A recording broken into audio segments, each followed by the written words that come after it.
the exercise of your responsibilities, you take into consideration the sacredness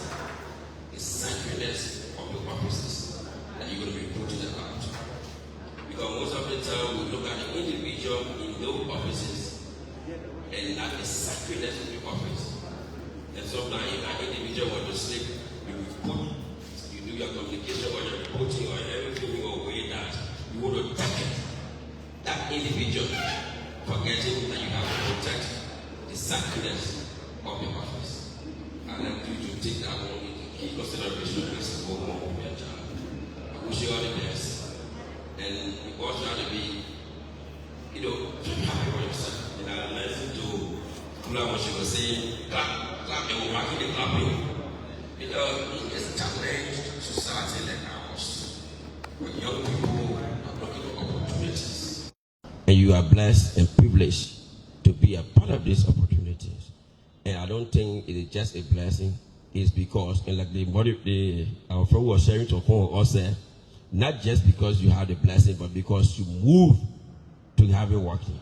So we Christians say, although I'm not too solid in Christianity, but I can go to church much more to say, faith without action is a dead faith.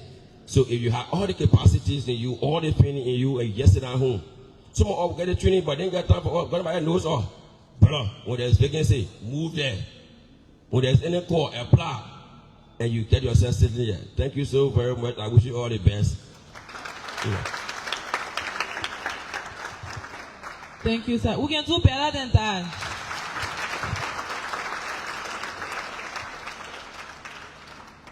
Thank you so much, Honorable Soup. And if I didn't take anything, I took the urge to apply. When you see vacancy, apply, and who knows, you're going to be seated in some higher position tomorrow. At this time, we are going to have our own boss, Honorable Anthony Cassidy, the Deputy Minister for Public Affairs at the Ministry of State for Presidential Affairs, who will give an overview of this program.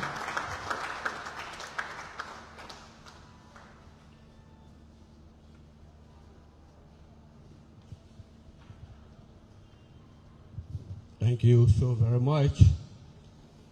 I think you all can see how organized I am this morning, running up and down, running all around the place. I would have wished that by now we have the acting Minister of State, but you know when you are in that seat, you have 1,000 things to do in 1 minute.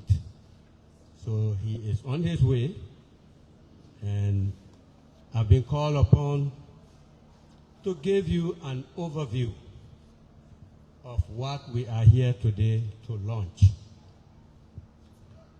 As a prelude to that, I thought I needed to give you a little overview of the Department of Public Affairs at the Ministry of State for Presidential Affairs. We have the administrative department headed by the Deputy Minister for Administration, and then we have the public affairs. A lot of people may not know that the Department of Public Affairs is made up of sections. We have in the Department of Public Affairs, we can say the most known, well-known, active, popular, and I can also say heavily strategic section of press and public affairs, which basically is run by the Presidential Press Secretary. We also have the ICT department. You know the Presidential Press Secretary. Everybody knows, in the world knows the Press Secretary. They were even, by the assignment to that office, you will know her more than you even know the Deputy Minister, Assistant Minister, and so forth, because of the nature of their work. We also have the ICT department, which is under public affairs. That's about internet, communication technology, information. We have a section head for that section. We also have a section they call code and communication. And we have that section too. Some of them, we still have the section, but technology might have overtaken their function. We have the switchboard. We have the office of the speechwriter. And then basically, you have smaller sections that have been basically merged in the office of the press secretary, like director of radio, audio, video, how do you call photo, how you call it? Videographing, and still photos. All of them function more under the press secretary at this point. But we do have an assistant minister for public affairs. We do have a deputy press secretary who will soon be entered. Oh, he's here already? Okay, he's here. So that is a picture of the structure of the Department of Public Affairs. This function we are undertaking here today is largely under the office of the press secretary. It is a section that we included in our overall budget when we were told to develop a budget, all the operations, the functions, and other things that will be covered. And this proposal came from the press secretary's office for this internship program. In short, most of you who have applied, forming the dominant number of people present here today, know a little bit more about this already because you have applied and you must have read the brochures and so far. So maybe for those who do not have that, let me give you this little light.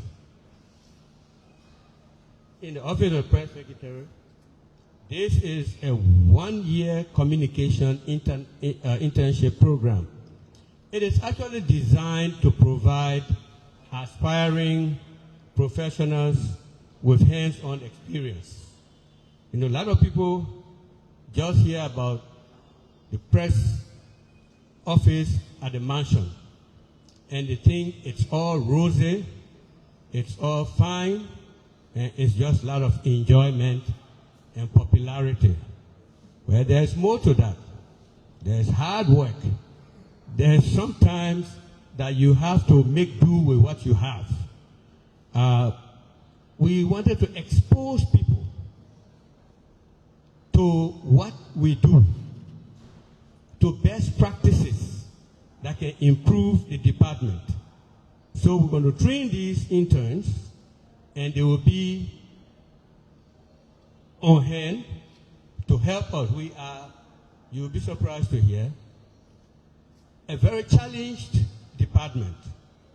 We are challenged because it's the PR arm of the presidency.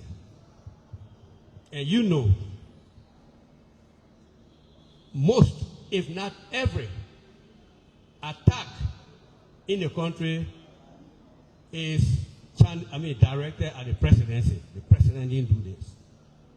There is a huge amounting of budget, money, that people use on PR to demonize the presidency, to tell people that the presidency has failed. Of course, because they want to come and occupy the presidency. So you got to fight to remove the presidency so that you can come there. So a lot of money is allotted to it from all angles. Now, if you have a department that doesn't have an equal or near equal amount of resources to fight because of budgetary constraints. You know what that is. So we will have these interns who are not regular employees, but they are in a position that they can help us in areas like writing, news writing. We dispatch you to Nimba, to Bong, Lofa, with the president. You write.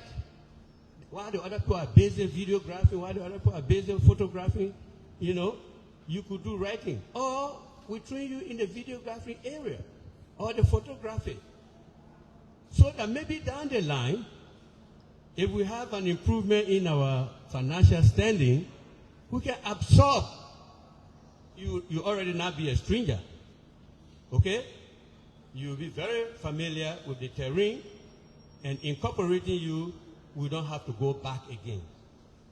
So we are told by the press secretary's office that there was spontaneous and massive response to the invitation to apply.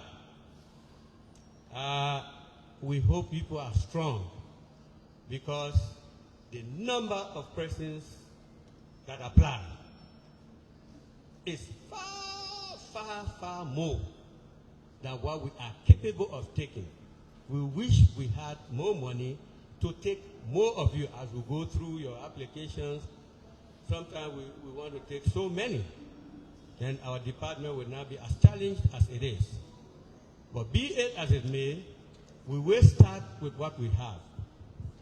I saw someone write in the newspaper, on Facebook, that, I have not been selected, I'm going to go to the program. Nobody has been selected yet. We haven't started the, evaluation, interview, and other things. So everybody right now is at equal level. From here, we have a panel that is going to meticulously go through what you people have submitted. And in our mind, in the mind of the panel, most qualified, most suitable will be selected. And everybody will be made to know. We may repeat this whenever we have the budgetary support. So that is basically what we are here today to do. And I'm so very happy that our colleagues from the Ministry of Information, with whom we are regularly working, is here. Our international partners, we know we count on you many times for guidance, even sometimes for resources. And so we are very pleased that you are with us. Mr. Chairman, we are happy that you are here, party chairman. It was open to anyone who wanted to come. If you want to represent your party, you are welcome to come. And then the superintendent has already welcomed us, and we are very pleased. He's a very strong person in the area of communication too. Our Omar, who always the minister, acting minister, can just grab. The other day I was there, two of them were forced. No, you can't just grab me like that. But it's just a joke. But she's very serviceable. She's an old hand in government at the mansion. So our boss lady is here. We call her boss lady. My eyesight is not so good at the end of the table there. Eh? No, I can't see. I can't see who he is. You pay me back, and that's all. He knows where to pay me back. He is one of the staunchest supporters of the department. I can tell you that. Unmatched. I want you to give me an applause. I don't know. That's not a senior announcement. It's like someone who has gone beyond. And we want to thank you, Brother Dugle. He always calls me uncle. I enjoy that very much. At the executive mansion, we have a system where we accredit representatives from the various media outlets, the newspapers, radio stations, and so forth. You accredit people to a panel that we have headed by the press secretary, and they review it and they certificate you and accredit you as a representative of your institution on the Executive Mansion Press Corps. We have the president with us here, Mr. Kwanzaa. Let them see you Google, because this is your event. We want to thank you for coming and representing all of your people. I'm not sure what else I'm forgetting. You want to whisper in my ear? I'm going to get up from here. So, thank you so much for coming. Thank you for your interest in what we are doing. And please stay with us even after this contest, because hopefully we will call on you again. Thank you so very much.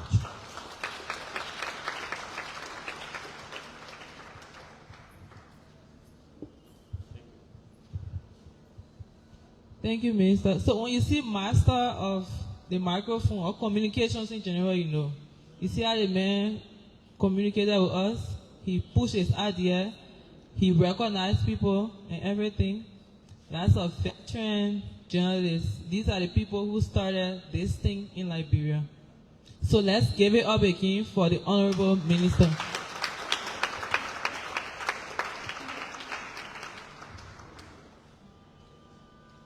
Part of what... No, go ahead. Stay here, don't recognize the people whose umbrella all of us for, the Press Union of Liberia. Thank you, Honorable. Please rise, let them see you and cheer you. Thank you so very much.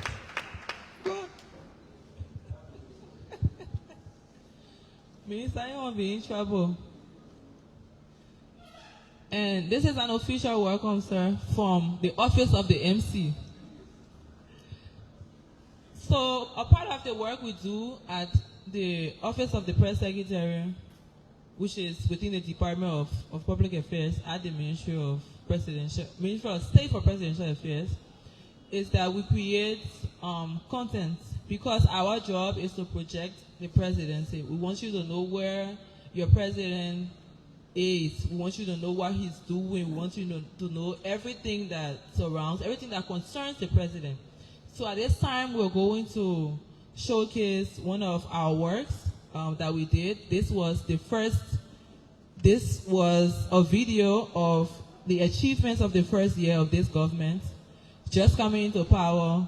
Baby steps, you would call it, but these are what the government did. And we had the opportunity to create something so that we are able to share with everybody, and you know how it has been going. Over to you, Vanny.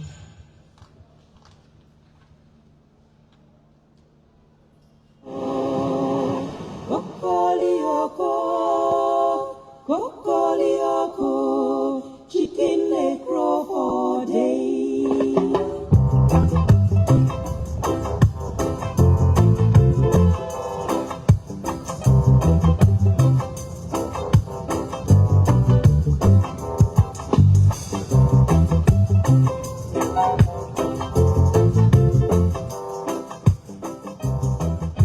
President Joseph Yuma Boakai Sr. officially took office on January 22, 2024. Since then, he has embarked on a mission fueled by a vision for a brighter future for Liberia.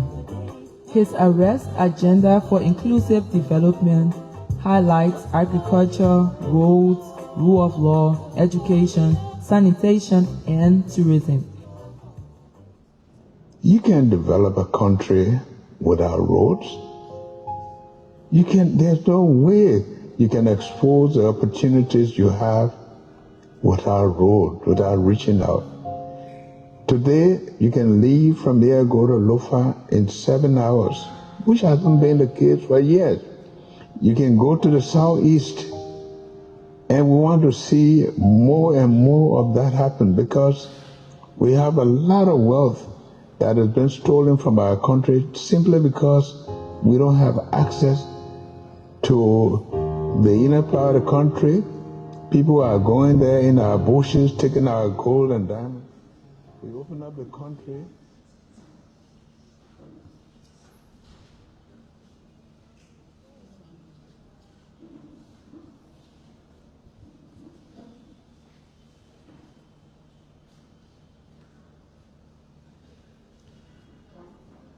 At this time, as you have seen, can we give a round of applause to welcome the Acting Minister of State?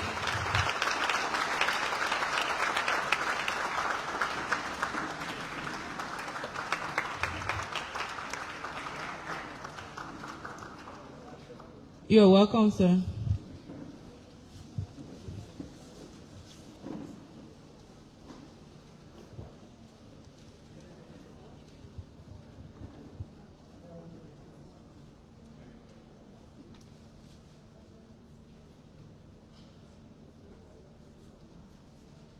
Element, a coordination element, there could be discord.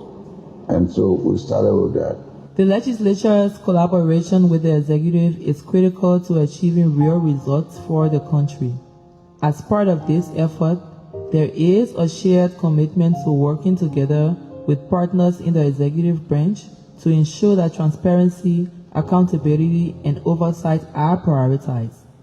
In the Senate, our crucial and most important role is the oversight responsibility, and that has been my focus. To be able to execute that role, you have to hold the executive accountable and ensure that there is transparency and accountability. You cannot do that as an institution if your institution is not transparent and we are not accountable. So our first initial reform process, because we have a whole reform process that is ongoing, was to put the Senate to the level where we'll be seen as an integrated institution and to hold ourselves accountable and show some level of transparency, and that will give us the leverage to do that with the institutions that will have oversight. By aligning resources to support the arrest agenda, the House of Representatives are focusing on key pillars such as modern infrastructure, good governance, the rule of law, and revitalizing the economy. For the executive aspect, we've already planned to legislate most of those amendments that will be coming to assist in making the arrest agenda a reality. So we're already working on that. We've seen some legislation that we're going to pass upon our return to update and bring the arrest agenda back on par. The role of the judiciary is fundamental in upholding the rule of law and ensuring justice for all through the interpretation of laws. They can better address national challenges, uphold constitutional rights, and promote the fair and efficient delivery of justice. The executive branch of government, the history will show and prove that it is only this branch of government that continues to stand up for the rule of law in this country, in their support for the judiciary branch of government, in what you see here today. Liberia has made significant strides in strengthening its foreign relations and regional and... You understand? So that is a very immense opportunity that will be there for our people. It's going to create jobs, because when we establish the refinery, it leads to job creation. You understand? Many Liberians will have the opportunity to get work to do. The National Port Authority is leading the charge. In addition to prioritizing job creations, workforce training, and environmental sustainability, is solidifying its role as a catalyst for Liberia's economic development and global trade competitiveness. Important things we did when we got here was to put a very competent MAE team together to work with APNT to understand the intricacies of their operation. And they were from Russia, they were from Greece, they were from different countries, I think 6 or 7 different countries. This was not just achieved by the ministry because we worked in concert with the Liberian National Tourism Association called LINTA. So we brought them here for the first time. It brought some visibility to our tourism sector because they were able to see a lot. We expect more of those kinds of visits to to take place. But that happened after more than 2 decades.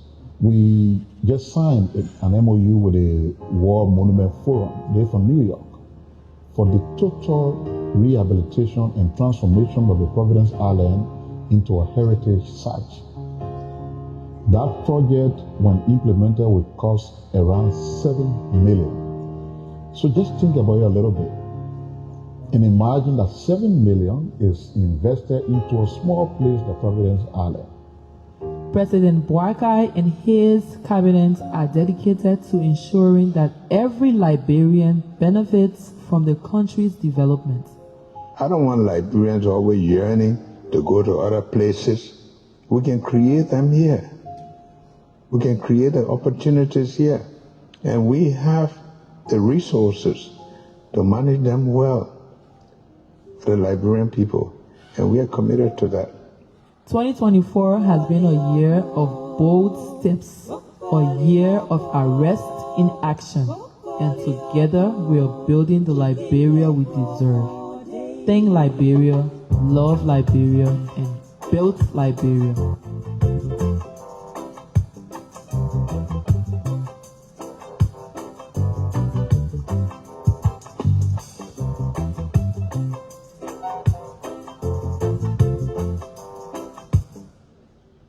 Yes, together we are building the Liberia we deserve.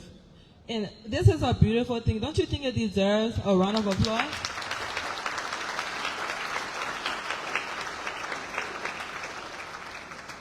Thank you and thank you. So this is just a gist of what those of you who are successful are going to be contributing to. This is some of the job that we do. And I know that we are all young people. A lot of us make use of social media. We have a Facebook platform or Facebook page. We have a YouTube channel. And we continue to project the presidency. So if you are successful, these are some of the things that you're going to be doing. At this time, we'll call on the Presidential Press Secretary, Anthony Kula Bonayen Fofana, for an update.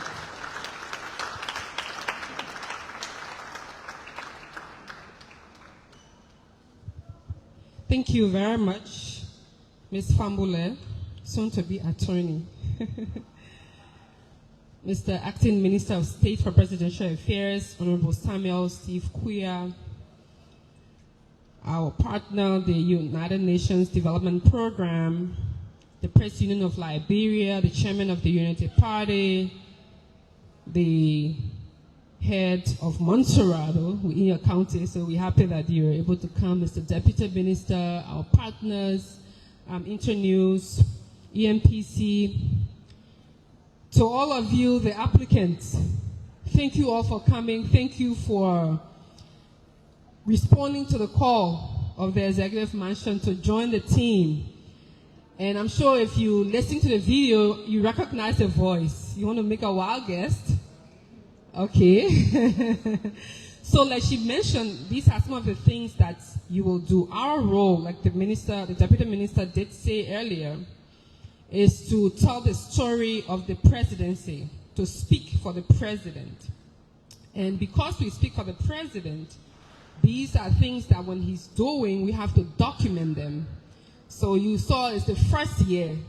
So naturally, you will assume that there is supposed to be a second year, right?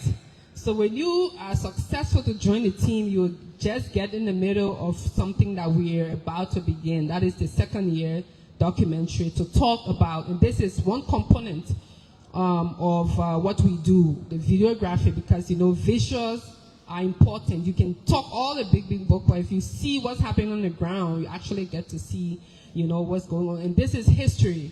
This will be kept. It's online, on platforms, in archives, and you can always refer to this particular year, some of the things, and then coming year you will see some of the things that the president is doing. And then we also have the writing components where we do the writings, we publish the stories, and you also have the social media, as you mentioned. So this world now is moving to the social media. So we do a lot of different things. The TikTok, those of you on TikTok, We tell the president's story through that, Facebook, Instagram, the website. You know, we do publications, and even we do printed. And one of the things the minister did not mention, I hope he did, but if you forgot, you will hear the executive horn. So it's a regular publication of the magazine of the presidency. So the executive horn, since the inception of this administration, we reactivated that to regularly publish it every quarter. So we do all of that. So as you're an intern, if you join this team, you will also get your feet and hands active to contribute to that. So that means we're going for the best of the best. And as the minister mentioned earlier, we do a lot of different work. For us, this is part of access to information. Because for our people in the communities, in the counties, even out of the country, in the diaspora, if you will, they listen and to see what's happening, what their government is doing. And for us, our interest is really not to polish what the president is doing to make it look so beautiful. It's to really tell the actual story, you know, of what's happening. Earlier on, you listened to the minister when he talked about people have vested interest in telling what they want to tell. I mean, you know, doing everything they can to dim the image, to say, oh, the government is not doing X, Y, Z. But our goal here is to really ensure that you have open government where the people, because it's a human right to have access to information, to know what the government is doing, to know what the issues are. So your role as intern, as the minister earlier alluded, will be to support our team, to work with us. You'll be shadowed. I mean, you'll have opportunity to shadow someone who's already in the area. You will work, you will draft, you will edit, you will contribute, you will even edit videos, you will add your voice, you will bring your face on, because for us, it's more of the collectives. It's about you contributing your quota to your country. And you will also hear, coming shortly, some testimonials. The minister tried to make it look like, oh, it's difficult there. But there's so much opportunities, I believe, as a young person, you can learn. Even if you do not have all of the resources in terms of cash, because, of course, it's difficult. Public relations here is a difficult place. So we try to work as much as we can to partner with institutions that can support us so that we can tell the story and give the people what they actually need to hear. That is the factual story. So your contribution to this, once you're selected, you will be contributing to the work that we're doing. We're doing the 1 year, we've been talking about the publication magazine, as we mentioned. The photos that you see all of our photographers are here. People, imagine what it means to take a president picture for you. You know, to interview the president. There was a lady who was doing this project. We had a lady who wasn't an intern or even working with us, but we had contacted her to work with our team to do some of the, you know, construction of the work. And she had an opportunity to interview the president. So for the first time, she said this, by far, she's been a communicator that's her career for entire life. She worked with UNMIL, she worked with international organizations, but the fact that she was able to sit opposite a president to ask him questions, even she was very nervous, like very, very nervous. And for her, she said that was the highest mark of her entire career. We didn't pay her much, but that experience alone, having an opportunity to speak with the president, to help the president tell his story, to contribute, and with the president that we have, with our boss that we have, he's someone who appreciates people who work with him. He loves young people. And when we got the time to interview him, he was like, oh, who are those people here? What's your name? He likes to connect with you. So once you're given the opportunity, trust me, and sometimes he will ask, oh, you all right? Okay. You know what I mean? So, he's that kind of person. So I just want to encourage all of you who have applied. We know what you're looking for is really small because this is the first one. We hope that our partners and colleagues and friends and even the government will see this initiative and want to build on it, because we want to do this every year to give young people the opportunity to work with the government, to to work with the executive mansion, it doesn't necessarily have to only be with our team. The Ministry of State for Presidential Affairs has several components. And this is important, like other places, other institutions. You have, for example, what would be to be on your CV when you're graduating from college, or you even finding other opportunities that you had a year with the executive mansion. There will be opportunities when there are vacancies and you're qualified to apply. You will be led in the pathway. Every recommendations will be made on your behalf. There are a lot more, even aside from the little stipend you will be receiving, which is not much. It's not going to be a lot, but the access you will have, the support you will have. So from here, after this launching, because we're launching the program, this is the official launch. After this, we're going to go to the next stage of the interviewing process, where amongst all of you, the short list, the list will get smaller. Is it many are called, right? Boa, we are choosing. Many are called. Anyone yet? I wish many are called, many are choosing. Would have said that. But unfortunately, many are called, few are choosing. But whatever you are, the team, I can assure you, because I know we have this concept in Liberia that, the people already know, the people know who they want. I'm sure you guys have heard. And some of you who have applied before you're applying, let me just try it here, but the people already know. Or Minister Cassidy, I'm my brother. Let me just tell you, let's just put, funny, I know love it. You just push my application in. I'm telling you this to mean that even if you are my sister, Minister Cassidy's first daughter, Love's young baby, or anyone, you will not get through the process just based on the relationship of people you have or you know within the system.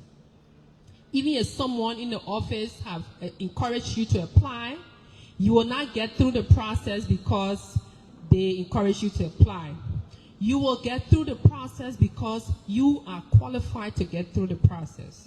It will be based on your qualification, on what you're able to do, and how you're able to come forward. We know it's an internship. Of course, you have an opportunity to learn. But whatever you are, whatever stage you are invited to, like I mentioned earlier, give it your all.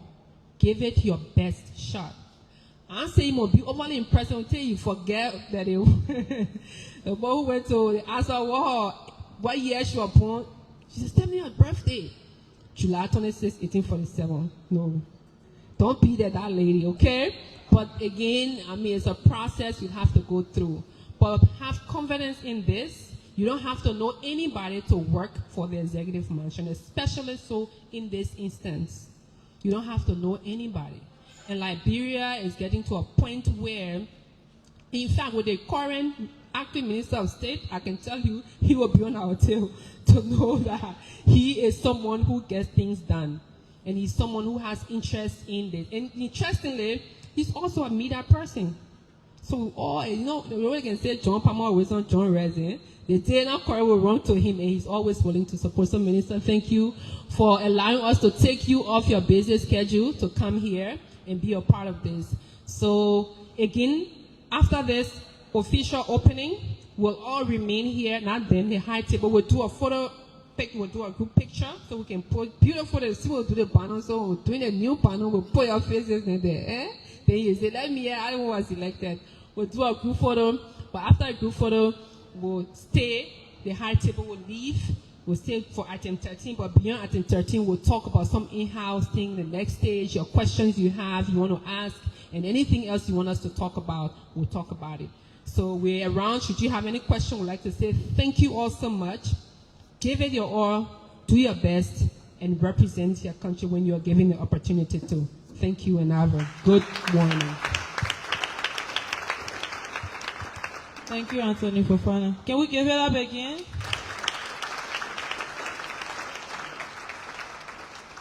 Thank you.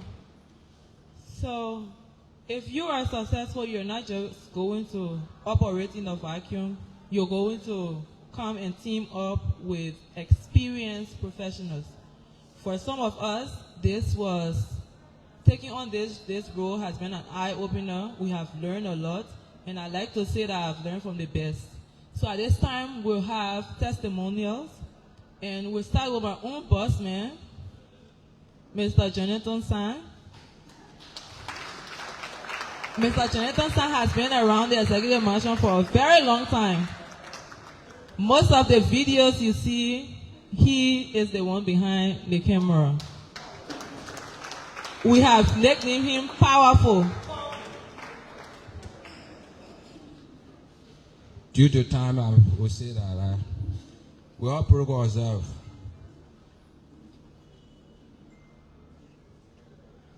I'm looking at you quiet because what you are stating is where I was in 1983. I'm grateful to God Almighty and would like to praise His name for being or starting out as an intern without a degree. I arrived on planet Earth November 28, 1962. I started my education from the Riverside Inland Mission School, then to the Second PA Inland Mission School, and then to the St. Peter Clever High School where I graduated. It is from the St. Peter Clever High School that my quest for journalism started. I'm here to encourage you, all those that wish to become intern, that this program you are on, don't take it for fun. I entered this noble profession in 1983 after my graduation. There was no school, there was no Peter Kwekwe School of Journalism. There was no mass communication department at the University of Liberia. The only training that they had here was at ELWA, where they had radio production. So I had to do the internship program you are pursuing now because there was no school for journalists. And I really want to become a journalist. This internship program started from the New Liberia newspaper. And what happened at that time is this: either John carry you and train you or nurture you. No school, I told you from the beginning. There was no Peter Kwekwe School of Journalism. You could not find a school like AME where you have school of journalism. So we had to do it the internship way. This is what I entered into the system. Therefore, I want to urge you not to take this thing for fun. When the School of Mass Communication started, I was already trained as an interim. I started with the New Liberian, then to the Liberia Broadcasting System.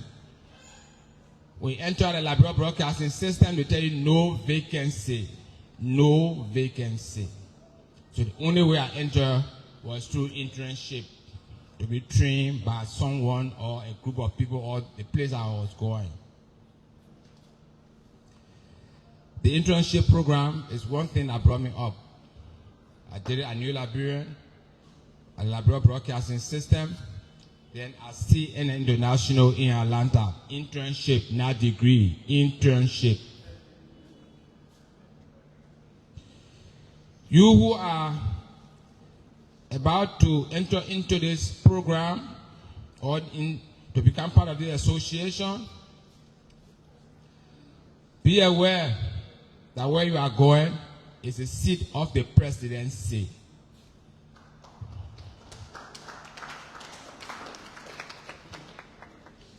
And at the seat of the presidency, you got to understand that it's the first seat in the land. The president is the human, he talks. You too, talk less. Listen, talk less. It's the president. The first man requiring you need one. That's the chicken of the nation.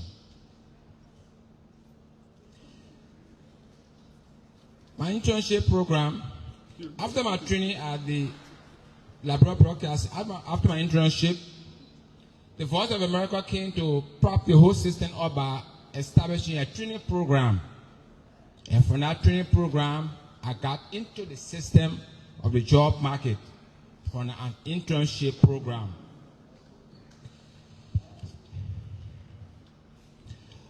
I must be thankful because it's not a school. To those who propped me up, those who gave me the knowledge. At the Liberia Broadcasting System, I have Rufus Dapo, Gus Diplo, all of them dead now, may their soul rest in peace. At the Liberia Broadcasting System, I have Jassy Brophy, Martha, Mana, Honorable Sam C. Huya, Kwame Clement, Margaret Williams, and others who made me to get that knowledge through entering. I'm continuing to emphasize internship, no degree. This is what you are applying for. Those were the people that helped me in the process. Interim, or to be interim, you got to be focused. You're working with a president. Your eyes will see plenty things. You need to be focused, well focused. Because the internship got more benefits, especially with the presidency. I'm not talking about internship outside. I'm talking about internship within the Ministry of State. The job you are trying to look for. You got to be focused. It got more remarkable benefits than regrets. Why will I say? More jolly than regrets. You got to be focused, and you should know that whatever you are doing it for the presidency. So, if you are an interim with the president, with the office of the president, learn that you will travel. Learn that you will get money. Make sure that money don't distract you and do different things. But at the end of the day, when your time is over, you will do well. Thank you.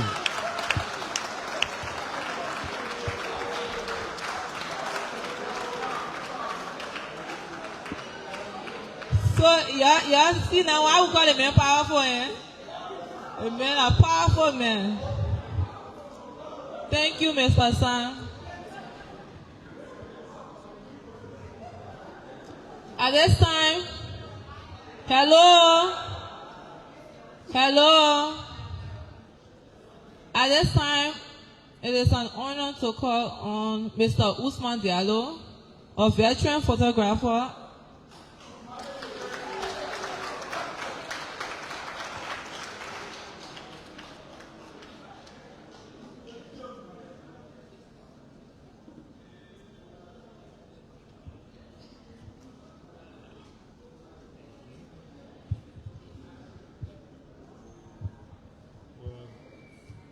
Good afternoon. All protocol observed. Well, as a photographer, I'd like to talk to you people, which is not usual, but I hope you get a little from me. I studied agriculture at BWI.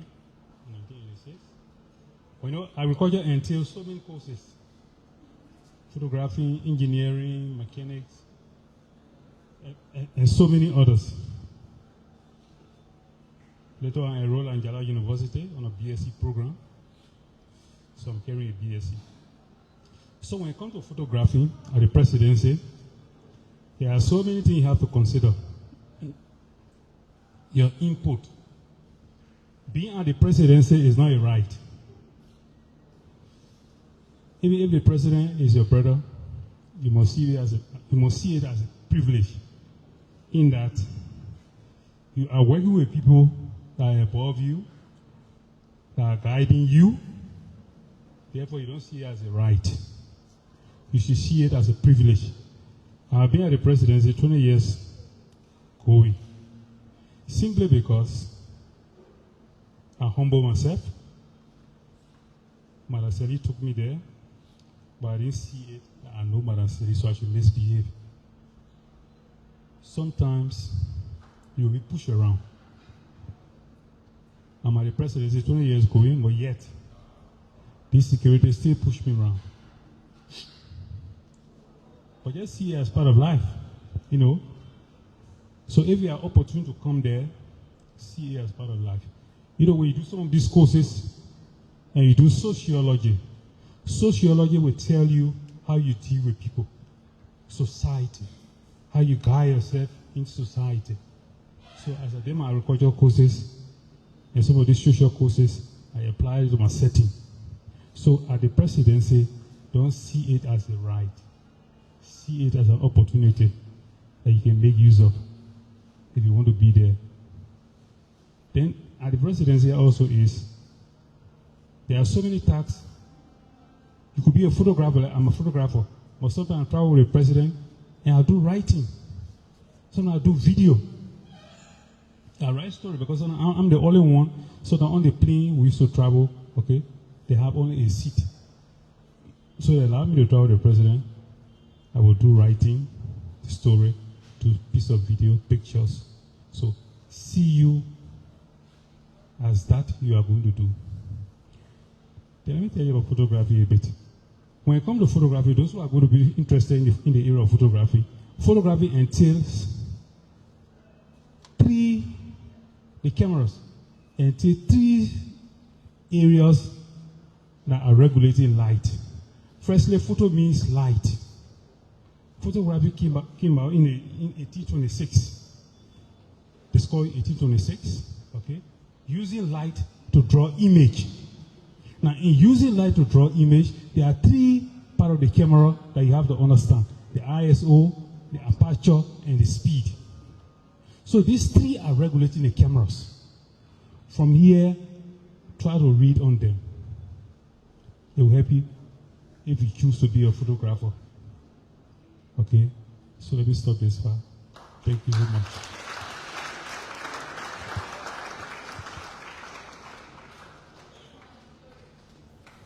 So can we give it up again for Mr. Diallo? See, 20 years, 20 whole years, some of us were nowhere. And those are the amount of years Mr. Diallo has been serving the presidency. And at this time, we'll have the last testimonial. And this is going to be by Mr. Ibrahim Kabake.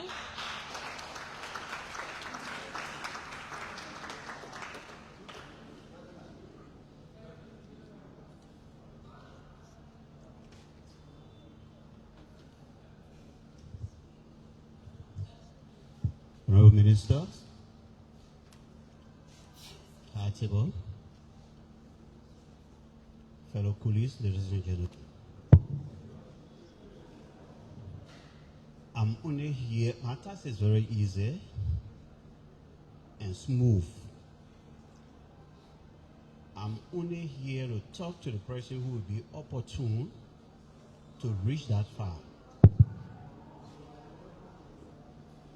And I will give a little bit room from here. We talk much at the office.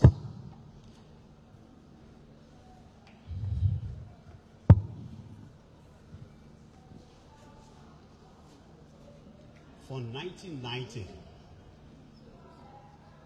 before the war could hit Morovia, I got my experience from the executive mansion at that time under the late Stanley C. Blay and Peter K. Davey. There where I start my experience from 1990. I worked with those people then without any problem.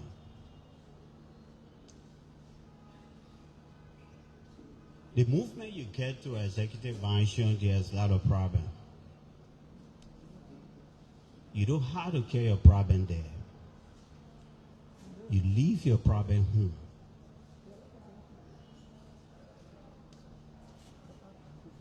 And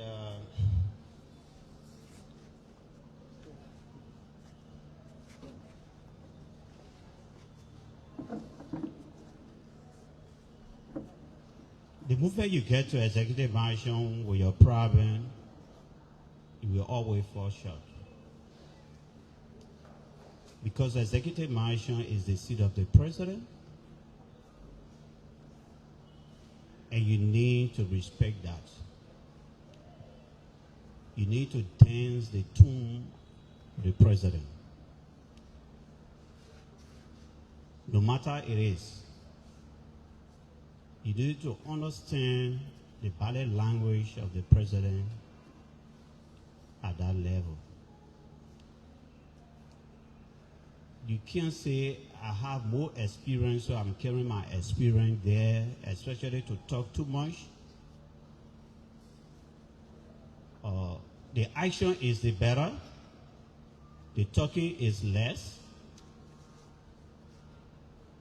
just so that at least you can work smoothly with the government.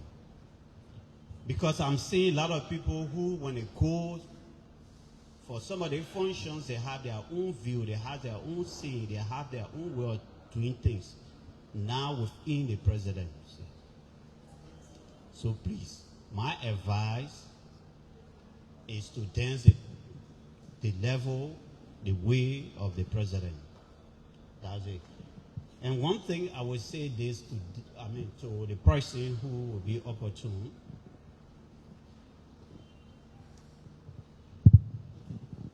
Is that you don't go to the mansion with a no. You only carry your experience there, and then you started with the action, but not too much. I have worked with the past leaders, and I'm opportune to be working with the present leaders, which is President Tusengima Bwakai. So there's a lot of experience I have. When we get there, we'll talk much. Thank you very much.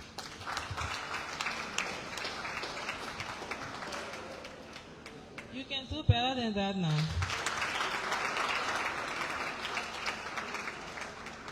Thank you, Mr. Kabake, and thanks to Mr. San and Mr. Diallo. So you see, these are they say you sit on the old mat to plant the new mat. These are the seasoned professionals who we have they have introduced us to the work that we do, and we credit a whole lot to them. So it was necessary hearing our testimonials, knowing that somebody has been in this place for 20 years, and you are coming over, knowing that somebody started this by just an internship without going to any formal school, although he ended up going to a formal school later on, but he started with an internship, and here you are applying for an internship. So this tells you that you are in the right place for a push for future. At this time, it is my honor to welcome the Acting Minister of State for Presidential Affairs, Minister Sam Steve Kuya, to the podium. Welcome, sir. Thank you. Thank you very much. Please be seated. Thank you. It is quite a pleasure to be here today. And I want to start off really by commending the Public Affairs Department team for this wonderful initiative. And as I listen to the testimonial of my colleagues, especially Jonathan's son. Jonathan, could you please come up? And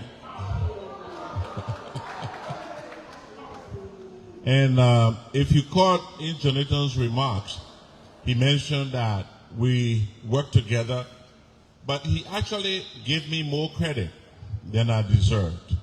When I joined ELBC, I had been trained initially at ELWA that he also talked about. When I came over to join the Liberia Broadcasting System, it was the likes of Jonathan's son who actually trained me.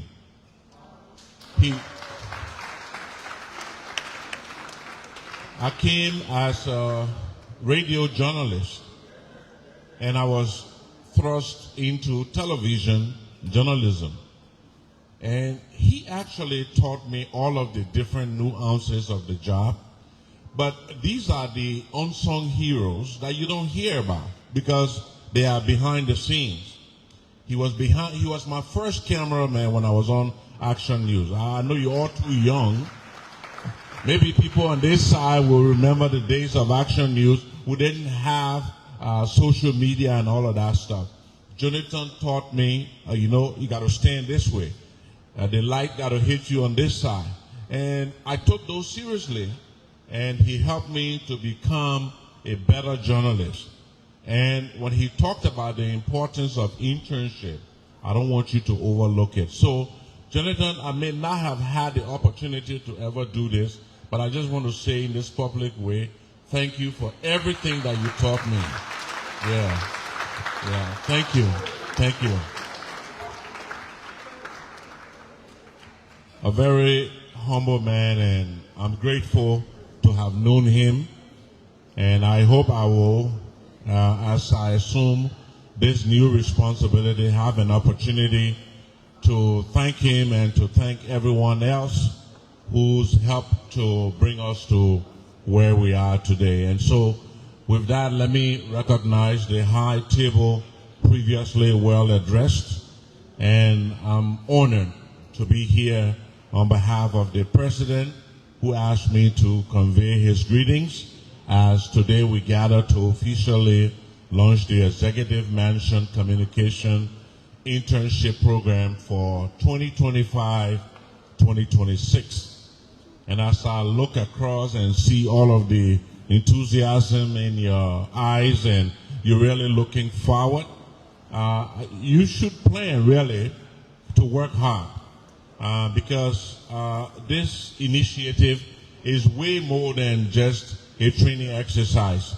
It represents the administration's belief that through knowledge, through information, and your active participation, all of those put together help to form the foundation of good governance.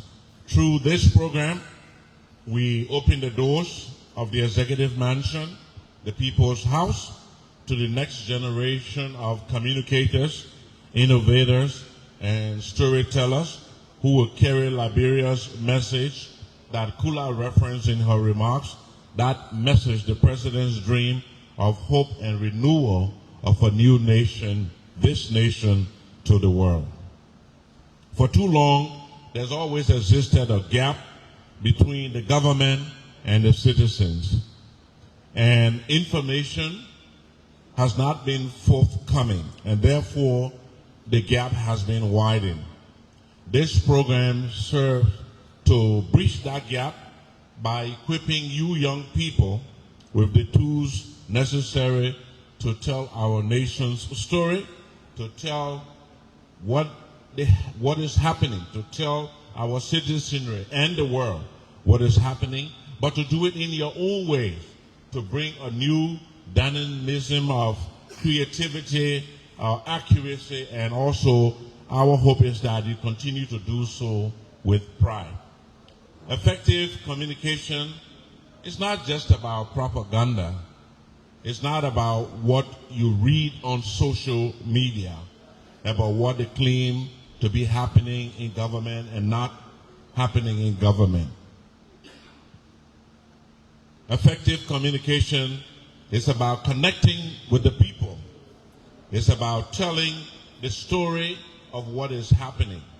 You know, in these days, social media can be used for all the right purposes and all of the wrong purposes. Hopefully, in these last few minutes that I have up here, you have an opportunity to know what Sam Steve Koya looks like. You have an opportunity to know what Sam Steve Koya sounds like. And so, when someone sets up a fake social media page and starts to solicit and claims to be me, that you can help to set the record right.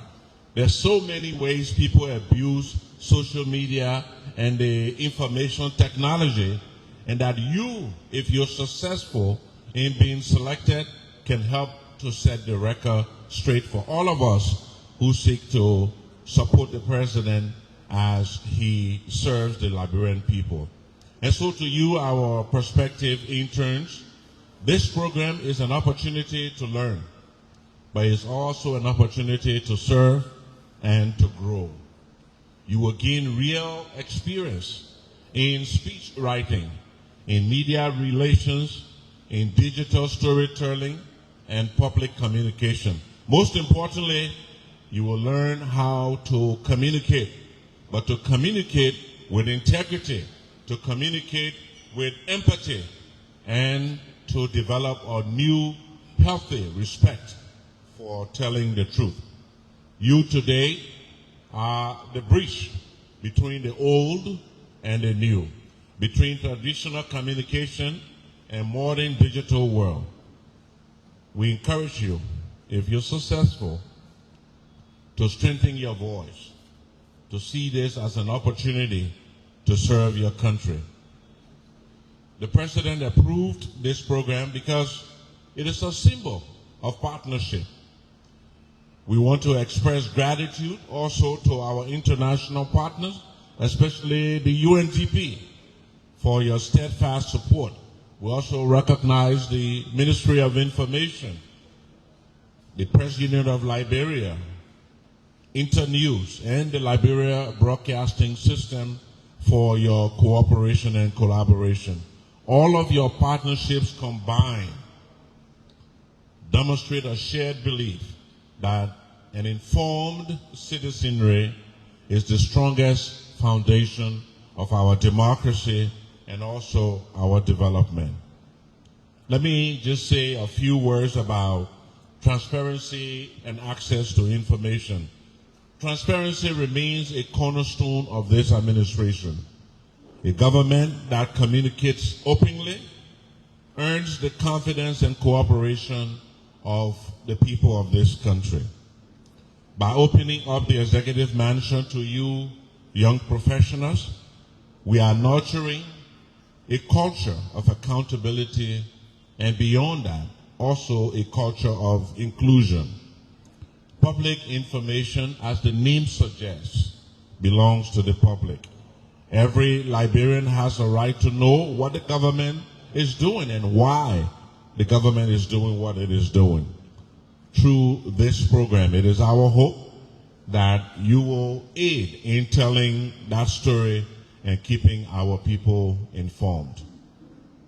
And so, as we launch this program on behalf of the President, I was earlier having a brief conversation with my colleague, the head of the Department of Public Affairs, the Deputy Minister, Anthony Kessley, and I asked him how many will be recruited from this group. He told me, being a good communicator, he set the basis. First, he didn't just answer the question. He told me how many applicants there were. He told me there were 200, more than 200 applicants. And so I asked the question again, how many do you hope to recruit? And again, he pivoted from the question and said, those young people will be coming with a lot of zeal and enthusiasm. And you know, if we bring them on board, they will do a good job.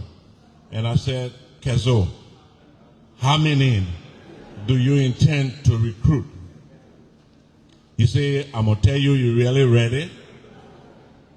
And so I think through expanded collaboration with the UNDP and with the President's office, Kula, I think we can increase that number. We can double the number.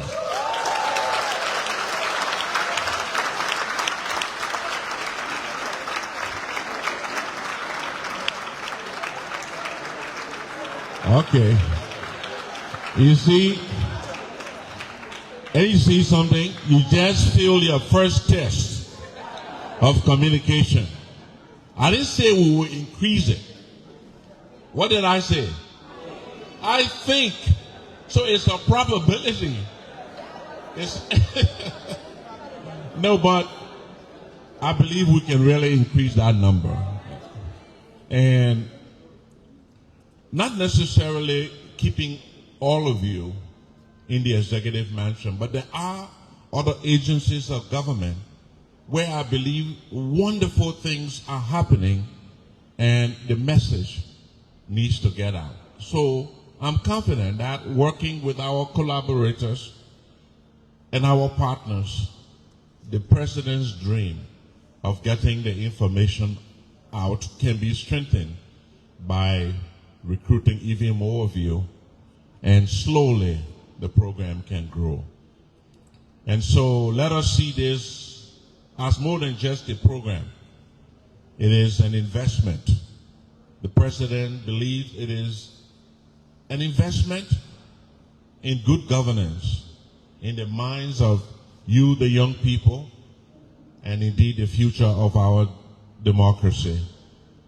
To you, my fellow young journalists coming up, interns, as my teacher Jonathan said, seize this moment, seize this opportunity with discipline, with curiosity, with the enthusiasm that is reflected on all of your faces. We want to say thank you to UNDP and to our partners, to the Ministry of Information, to LBS, Newslink, all of you who've collaborated with us to bring us to this point.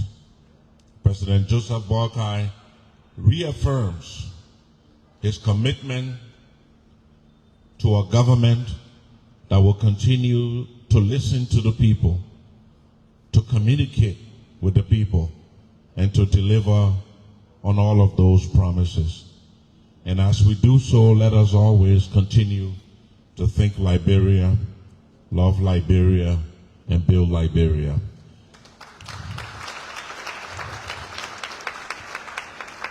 And so with those words, I am very honored and very pleased on behalf of our president to now declare the Executive Management Communication Internship for 2025 officially launched.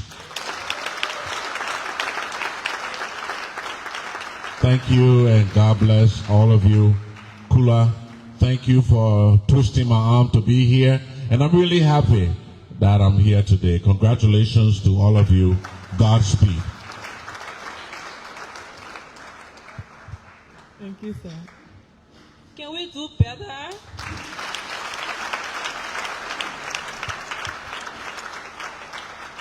I know we're all, experts, communicators. For somebody to leave from thing to can, that's a very big step. So let's give it up for the minister.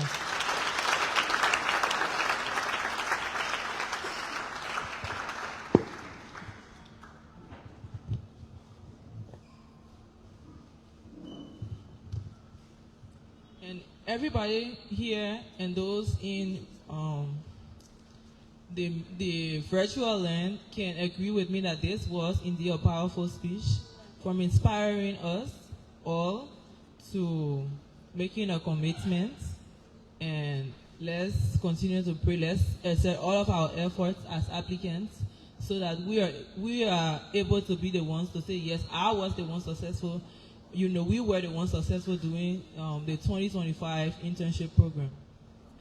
So we'll now move to remarks as we're winding down. At this time, we'll have remarks from Honorable Aliu Mamadou Dia, and he is the UNDP country representative in Liberia.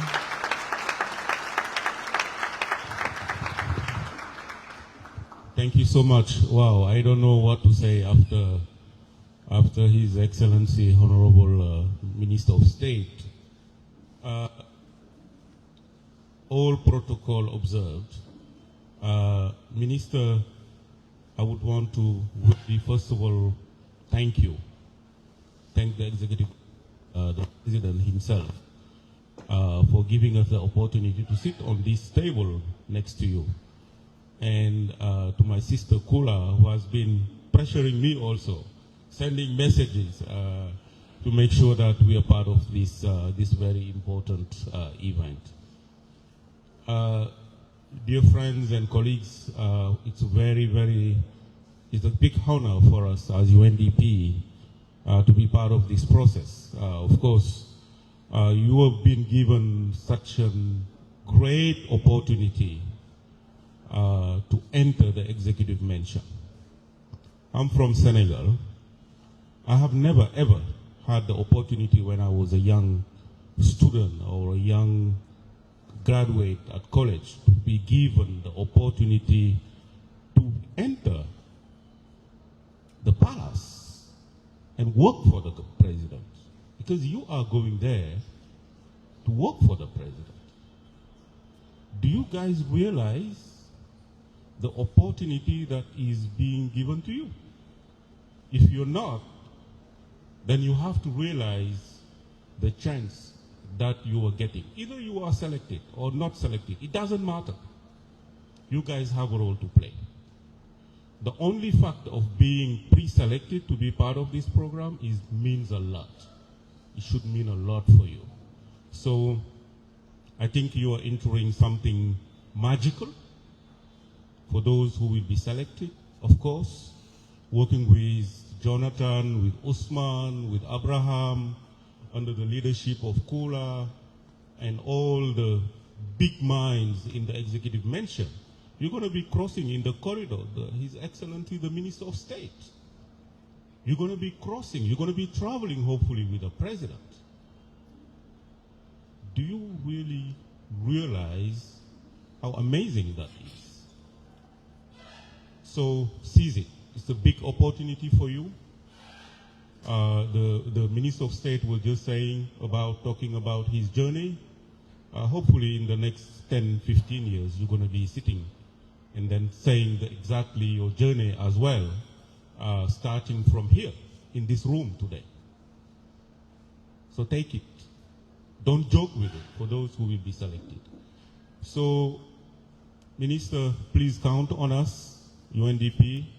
I'm becoming more and more a staff of the executive mansion because I do meet all these great gentlemen and women all the time, and I engage a lot with them in terms of discussion and what we could do. You know, I haven't been able to sit with the press secretary yet. We haven't managed to sit down and then talk. But it's like our minds are connecting. So it's like we have big ideas. I think this one is the smallest idea that we have in terms of collaboration, in terms of support from UNDP side. And when you were speaking, it's like you were reading our messages. When I sat there, I was sending messages to Kula, trying to understand how we could support. But basically, what you talked about is exactly the kind of messages that we were sending each other when I just said that.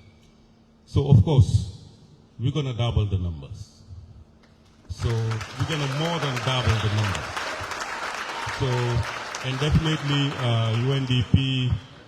UNDP will provide support to the press secretary office, to the executive mansion, to make sure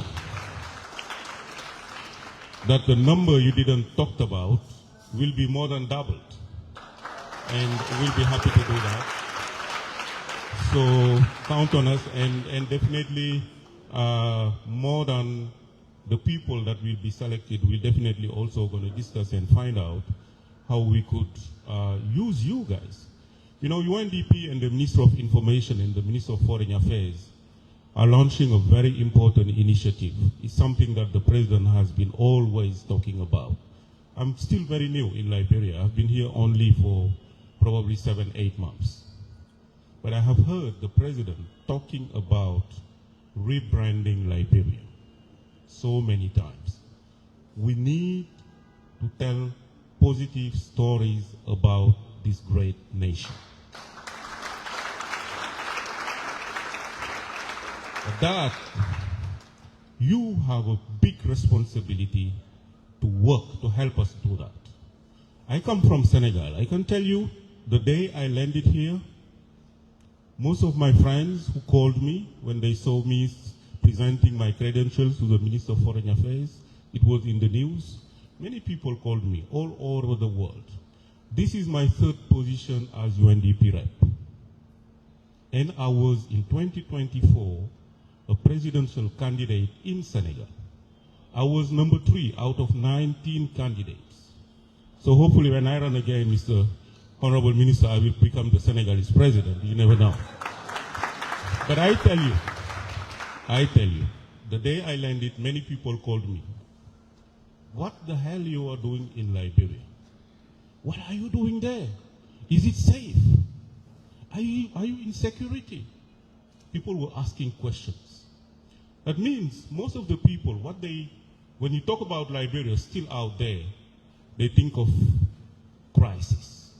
They think of Ebola. They think of, some negative things. But that is not the case. This is the most beautiful country I have ever been in this continent. And I can tell you, I have been in all the 54 African countries. All of them. There is no one single country in Africa I haven't been. I've been even to Eritrea, to tell you. So, I think we have a big job, a lot of work to do, as I call it, to clean the web about Liberia. And that's why we are going to the COP in the next 2-3 weeks. And one of the big things, when we started discussing about the COP, the Conference of Parties on Climate Change, is the biggest gathering in the world in terms of countries showcasing what they are doing. The first question I ask is, are we going to have a Liberia pavilion? Most of the time, people go to the COP and there is nothing. There is nothing to show about Liberia. So I have decided with the executive director of EPA, for the COP in Brazil, we're going to have a big pavilion to showcase Liberia's natural capital. So we have secured a pavilion, so you're going to see it all over when the COP starts. And that was not enough for me. And I said, but if we have the pavilion, if we go to the COP, what are we going to show to the world coming from Liberia? And then we decided we're going to do an atlas of natural capital, natural beauty, and natural wonders of Liberia. And that atlas is being finalized. It's amazing when I saw it, the draft I saw, and then we're going to bring it to the president for his signature, and that we can launch it at the COP in Brazil to show the world that this is the greatest nation ever.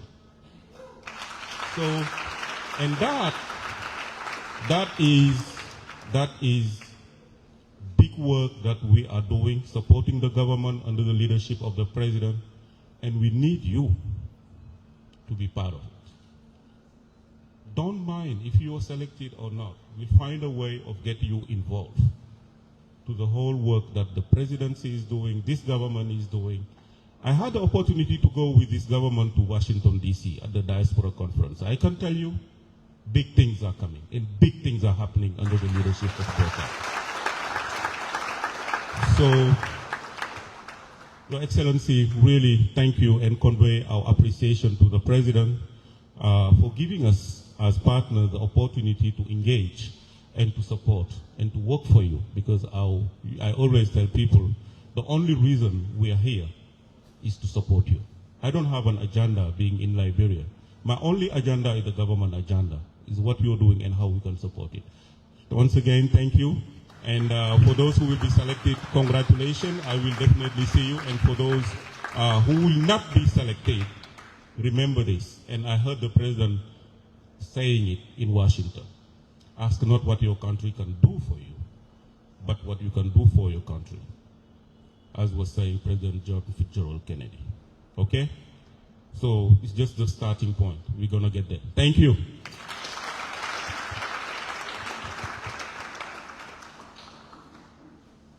Thank you. So can we give it up again? Today is a good day. We see a lot of support for this program. So let's give another round of applause.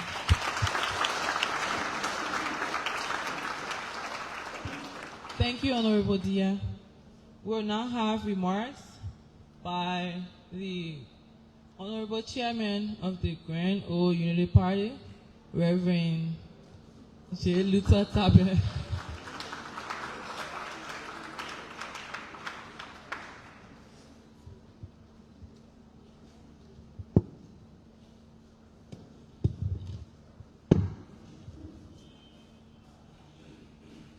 Thank you very much. Let me stand on the existing protocol to say it is a delight to be here today. Mr. Acting Minister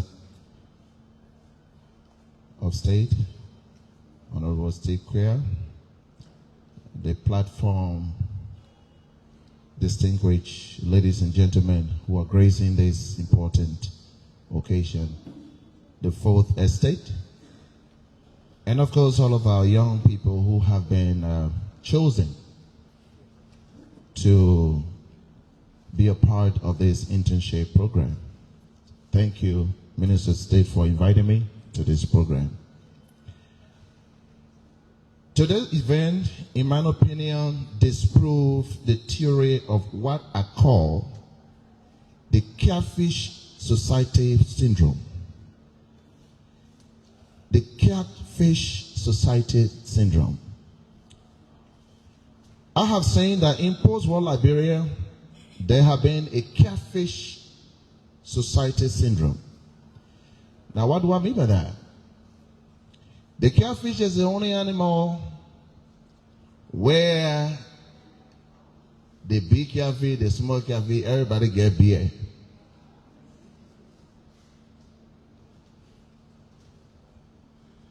If everybody get beer in the catfish society, then who will teach the other one how to navigate through waters? And I've seen that attitude very prevalent in the post-war Liberia. But today, that the executive mansion, the president's office, the Ministry of State is launching an internship program that impacts the lives of young Liberians. I think we are getting away from that Catfish Society Syndrome. And I want to thank you, Minister of State, for this great, laudable effort. Many years ago, when we talk about America, some of us thought that America was very close to heaven, that no suffering person was there. Until I went to America several years ago, and I was shocked. When I got to San Francisco, 3 white men sitting on the ground coming to me, a Liberian guy, to beg me for money. That shocked me. I was flabbergasted. I never saw it coming. To see white men coming to beg black men for $1. Then I knew that every society got her own ugly part. But the media choose to project the good side of every country. It changed me. It raised my bar of patriotism. And I want to say to you, young and emerging interns in communication, that it is time to project the positive image of our country.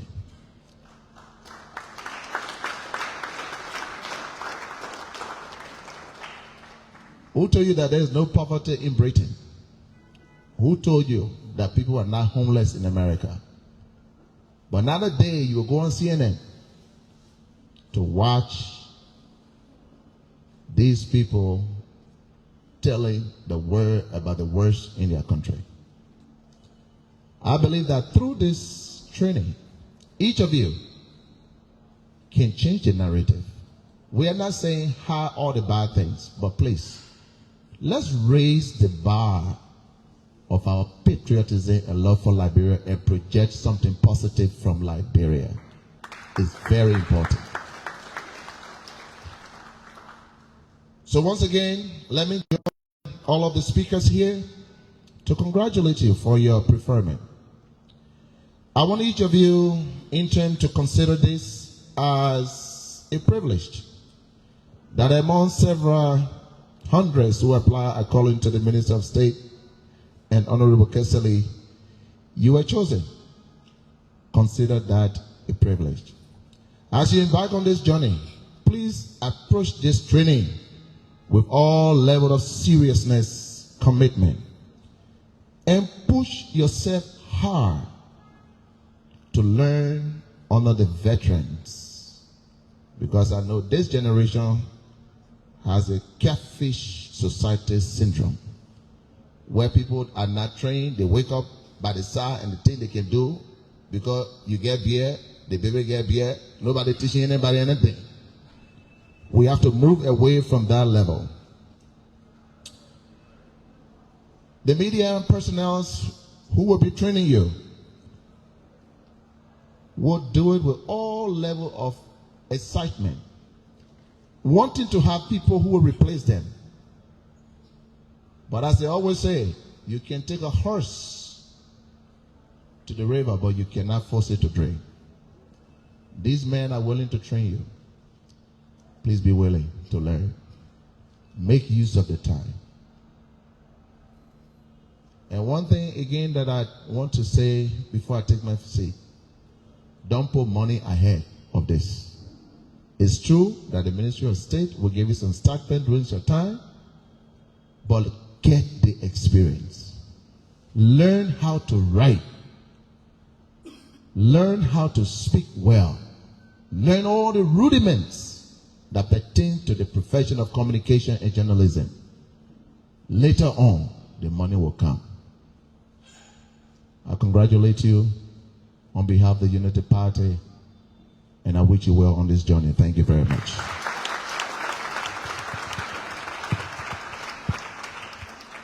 Thank you, Reverend. Can we give it up again?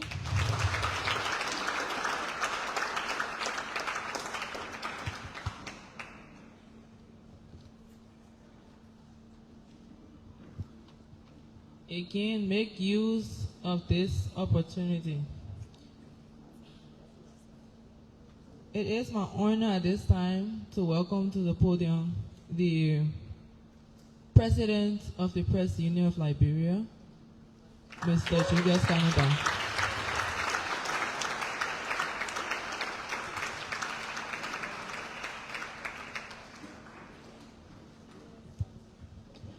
Thank you very much. I should stand on the existing protocols and to say greetings to all of you, the aspiring and young professionals. Why I observe a protocol, it will also be important to recognize the fact that we have the acting Minister of State for Presidential Affairs on the highest level. So, Minister, with your permission, I stand on existing protocols. It is a pleasure on behalf of the Press Union of Liberia to stand before you to make these remarks on the occasion of the official program marking the launch of the Executive Mansion Communication Internship Program 2025-2026. As President of the Press Union of Liberia, it is always an honor to address a gathering of people and actors in different fields of life. But today it seems it is a different occasion, speaking at a program for aspiring communicators and young professionals. So, as a matter of small background, I come from the Press Union of Liberia. The PUL is the umbrella organization of professional journalists and media institutions, as well as media and communication practitioners. Essentially, the PUL advances and promotes the rights of journalists, press freedom, and free speech, as well as the development of greater democracy in Liberia. So the PUL, as a self-regulatory governance mechanism, is also responsible for enforcing and upholding ethical standards in journalism and media. Moreover, capacity building is one of our core objectives. So I am here today because the Communication Office of the President of the Republic of Liberia, His Excellency Joseph Gima Boka, has embarked on an initiative intended to build and share knowledge through an internship program. Hands-on training, as we have learned, is one of the core initiatives of this particular program.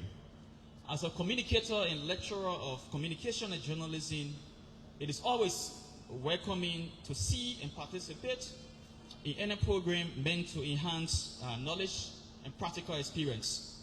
So I would like to thank the Presidential Press Secretary, Antonia Law Kula Fofana, for the invitation, and to the Office of the President also through the Communication Office. I should say, I know before coming here, some of my colleagues raised some questions, whether it is the role of the Communication Office of the President to provide hands-on training or experience in media, writing, social media management, videography, and public communication. To the Communication Office of the President, you know we are the President, right?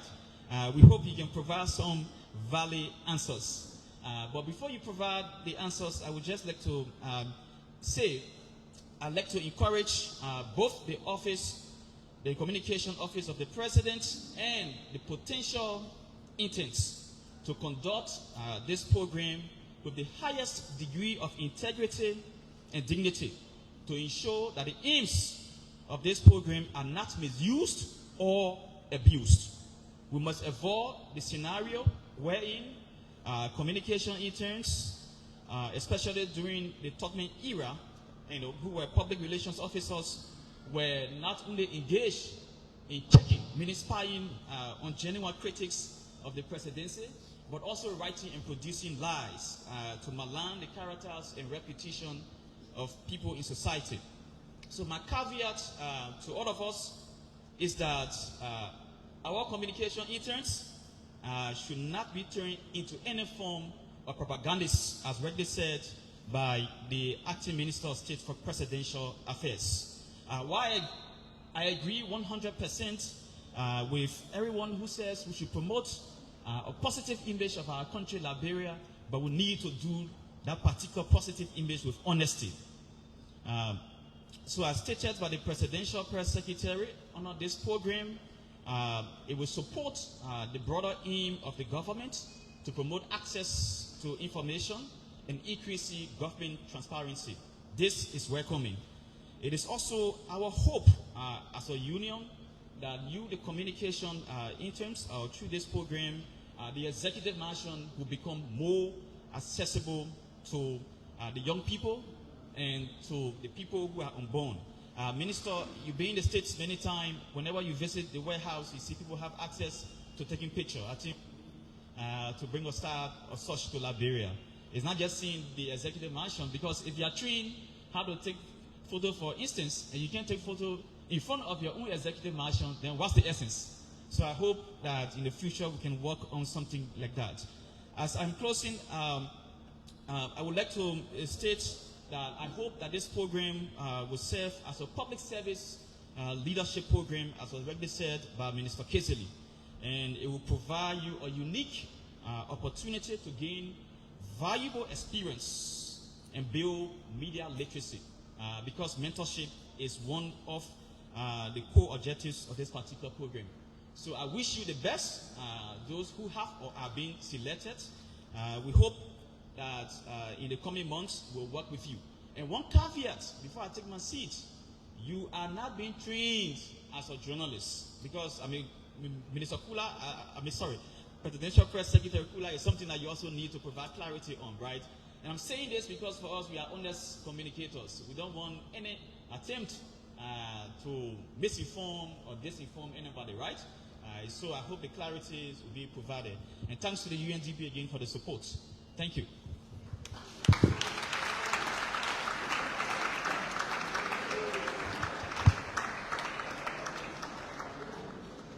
So you see, all the journalists in the house saying preso, preso. I want a preso too.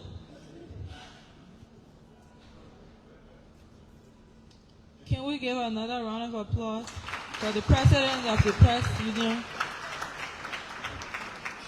This is the man who leads the men and women who carries mighty pens and cameras and gadgets to afford us information in the Republic of Liberia and other parts of the world. At this time, I would like to welcome to the podium Honorable Samuka Kone, Country Manager of Internews. And as we are doing this, Internews is one of the biggest institutions that helps train us for what we do. You come Honorable High Court. All protocols observed. Thank you for having me join you today. You know, earlier when Kula said, that was before the arrival of the UNDP rep, when she said our international partners, you know, I started looking around. And you know, I forgot that I was also sitting. And the reason I forgot that she was probably referring to me was because 24 years ago, when I left NIMBA in pursuit of a better future, let's harvested from farm. And that time, from Kample to Monrovia was around 12 hours. So for 12 hours, we arrived red light, and I did not even know where to pick up from there. So at that time,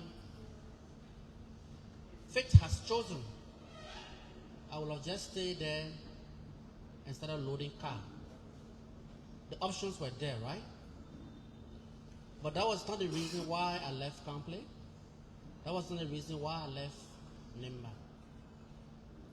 So hopefully I'm taking you on a journey because I want you to see today, this moment, as the moment where you are in a taxi with the driver with 15 bags of pepper. This is your suffering moment, as it was my suffering moment. Many years on, today, I'm standing here at the international organization that is operating in over 100 countries with turnover of more than $500 million. You see where I'm going? You not see where I'm going? So for you, your taxi and pepper scenario is you are sitting on air condition with lights and interacting with ministers and diplomats. For me, it was just police officers and criminals at red light. So your suffering moment is far, far better than my suffering moment. Yet, I've been able to claim the letter of a country director. So imagine where you will be if you agree with everyone on the podium to take this opportunity serious. You could be the next Minister of State, or the next Minister of Information, or the next Commissioner of the Independent Information Commission. You could be whatever you want to be, as long as you allow time and patience and commitment to build you for the role you want to play in the future. So 1 year is a very long time. If you commit, you can achieve within 1 year what those who are studying for 4 years are not achieving.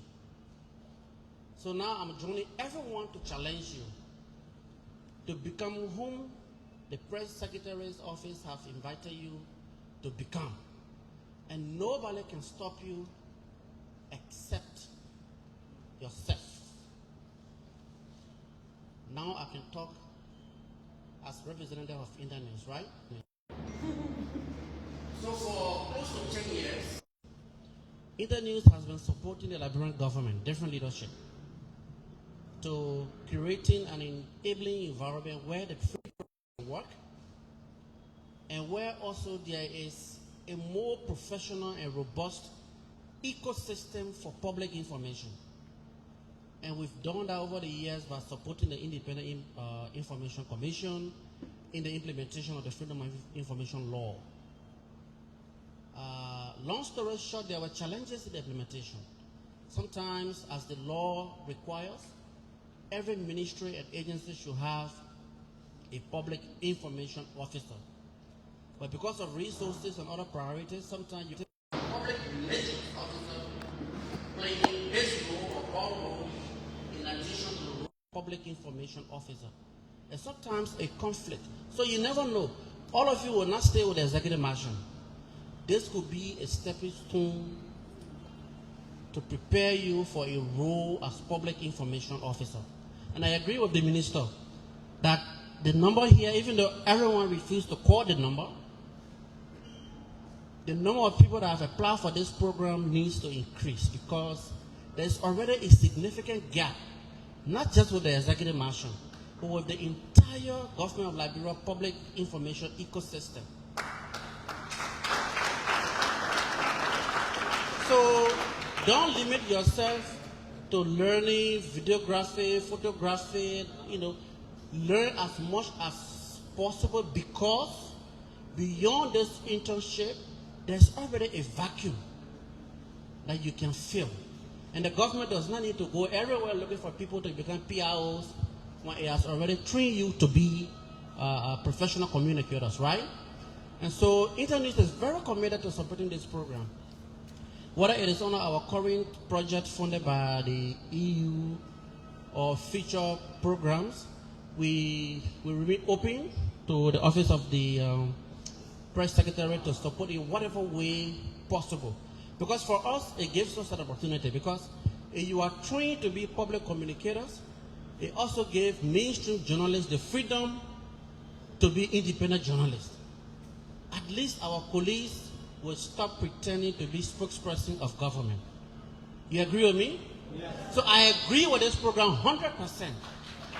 So whatever support we can give from the end of Internews, we are very much willing, because it allows journalists to be journalists and allows public communicators to be public communicators. And I agree with the president that you are not being trained to be journalists. If you are, congratulations.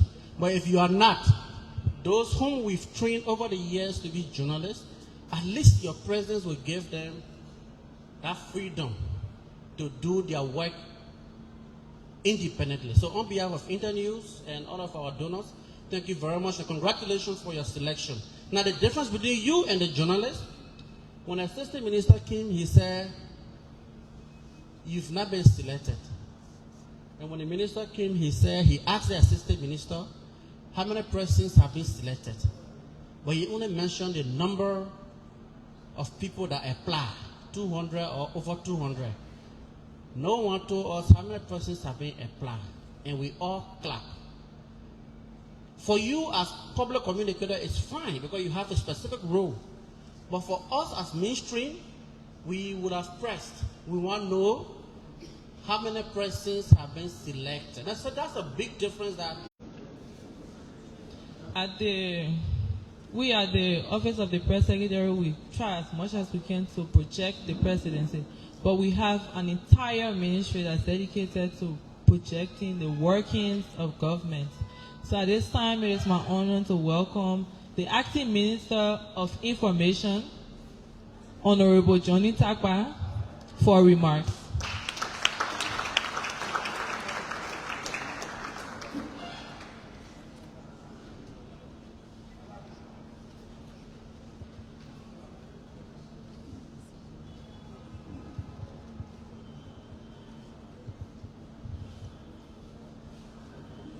Good afternoon.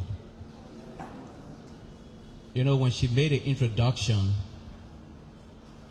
I was kind of thinking if I should follow what the acting minister said, that the number should increase, but I have to be careful. But I'm elated to be here this afternoon. I'm really a believer that young people should be empowered, so I'm happy to be here. With special recognition to the high table and a special recognition to the acting minister who is increasingly becoming a partner of mine because we talk like almost every day. I want to welcome you and I want to recognize you.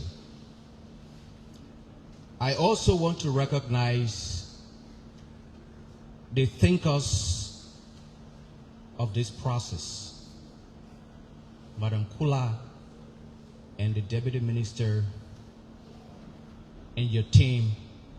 You could not have done it better.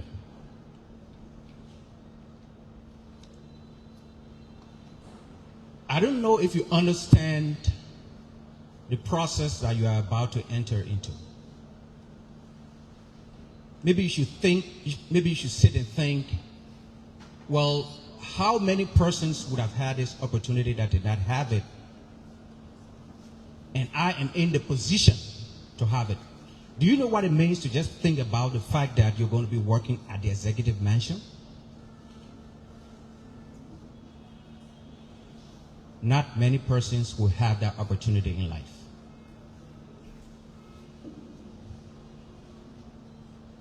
I bring you greetings from MICAT.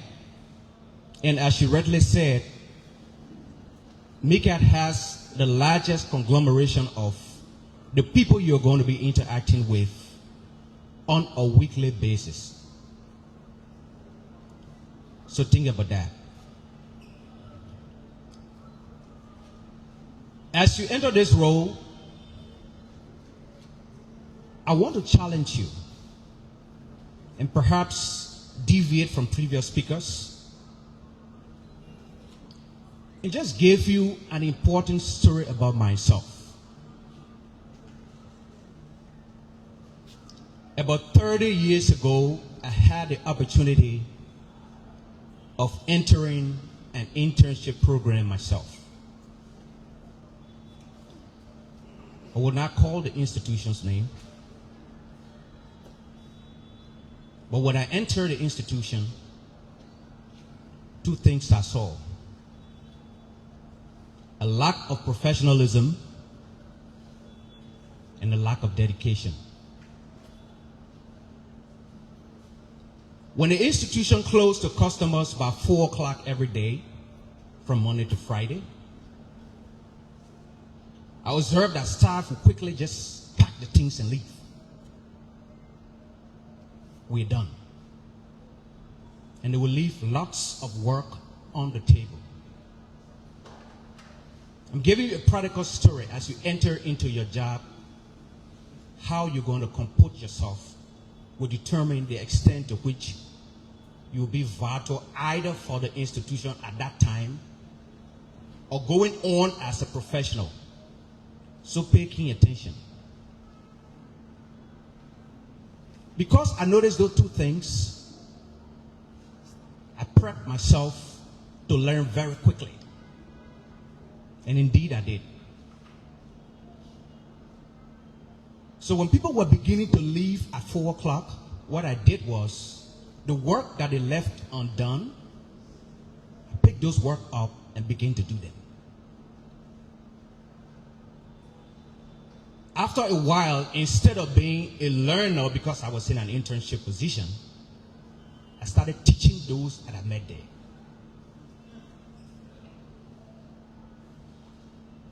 Think about it. As much as this is an internship, this is an opportunity for you to project your professional career as of the time you start.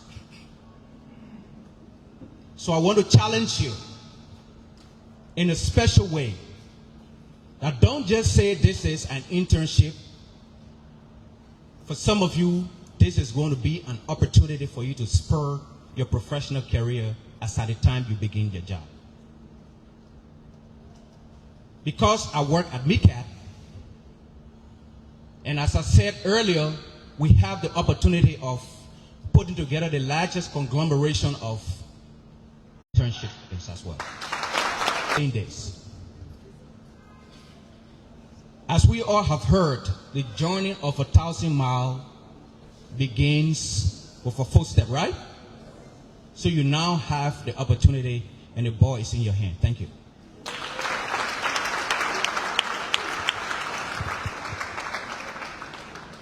The ball is in your hand. Best believe that the ball is in your hand. Let's give it up again for Honorable Takpa.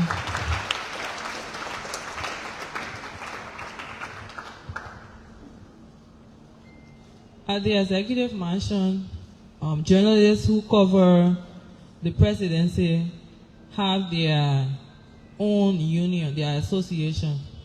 And there's a leadership in place, but I like to think that there's one powerful man who is soft but hard. It is my pleasure at this time to call to the podium Honorable Godfrey Badu-Kwanzaa, President of the Executive Mansion Press Corps. Thank you very much. The Honorable Acting Minister for Presidential Affairs, the Honorable Steve Kuya, all protocol reserved. The Honorable Steve Kuya, please permit me to copy rightly from you. You know, when you have good leaders who set good examples, you follow them. Please permit me to say thank you and in this public manner recognize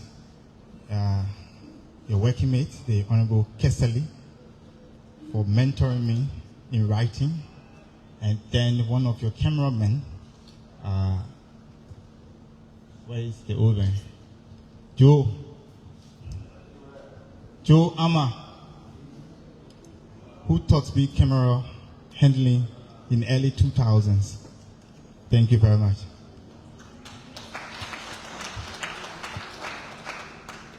You see, my brothers and sisters and colleagues, almost everyone who came out here to speak had their own experience to share. This shows that you are not dealing with just people. You are dealing with professionals. I just show you two people or two persons. I have other experiences.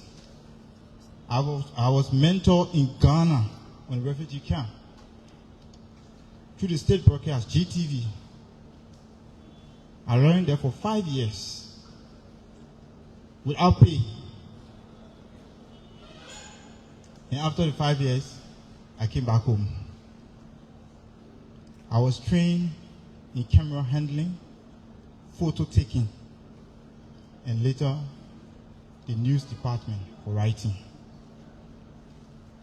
We pray and hope that as you join this team, this is not where you come and get your G's. This is the presidency. You want to get your G's? Get on the street and get G's from there and share.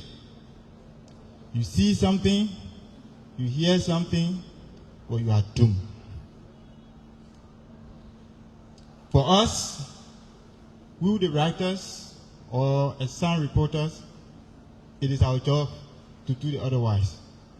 But you are going to be part of their team. So you should know the difference. You are young people. If you have your egos, you have your anger issues, please leave them home and go and learn. You are going there to learn. You are not going there to force. If you know you already know it, please cancel the application and create space for another person.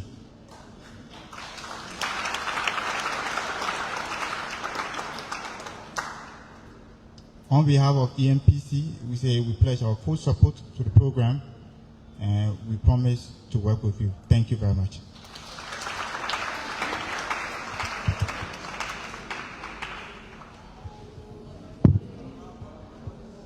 Don't see you looking small young lady, that powerful man over there. When EMPC staff ready to give me trouble and say, Godfrey, say, calm down. But then sometimes he himself will start giving all the same stress. So, thank you, Godfrey. Can we give it up again?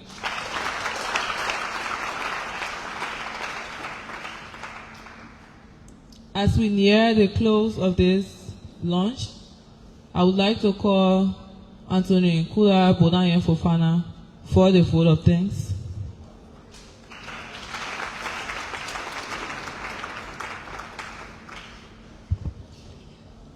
You're clapping for me, Ayaja.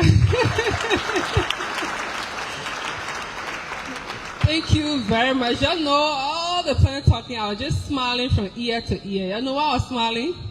I was smiling with you too. You know why, right? Why? Double the number. Eh? Double the number. Somebody said double the number. Somebody said double the number. Clap for yourselves. Honestly, I'm really very elated. We are that this is an opportunity that you all are seeing, and we really hope to do our best. And Mr. President of the PUL, you know, of course, we don't expect the president of the PUL to come and say all the beautiful things and say, the government finished putting it. But the essence of this, that's the partnership when we talked about. So for us at the Executive Mansion and the Ministry of Information, generally government communication architecture, our goal is to work with our partners.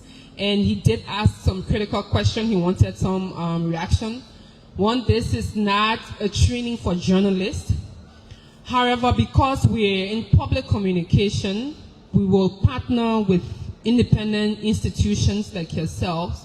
We'll partner with you all so that the technical component and our people can get trained. We look forward to the continuing partnership and with Internews, because for us, it's not just about, praises of the government, like I mentioned earlier. It is about access to information for our people. And because you hear what the president of the Executive Mansion, or the chairman of the Executive Mansion press code, they talk about, we work with them, we respect their independence. We, of course, a lot of times disagree at times, but when we disagree based on content, and we have worked since our presence, we've worked together, and we provide them the space and opportunity that they need. The only challenge we have with the Executive Mansion is space, you know. If it left with us, it's something that we intend to, have a conversation with the Minister of State, acting Minister of State, let me be politically correct, to see where we can even establish a space, a working space for the independent media, so that they have a space when they cover the president, they can write. Because if you come sometimes after our regular press briefings, and during the president activities, when you go on the field, you gather your information, you need to sit somewhere and type it up and report back and give update to your station or your papers and your institution. Sometimes it's difficult because our office is a very manageable or small space, so we can't accommodate everyone at times. So that's why regularly they're rolling. We inform them, the president will be this place.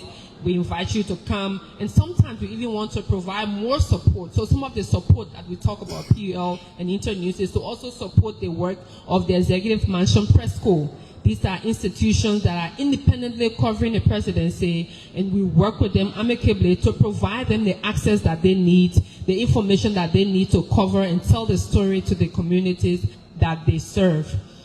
So it is open, and those of you who also interested being a journalist, you can also connect with them, and maybe they will recommend other places. If you are not selected in there, you want to be a journalist, you can join them.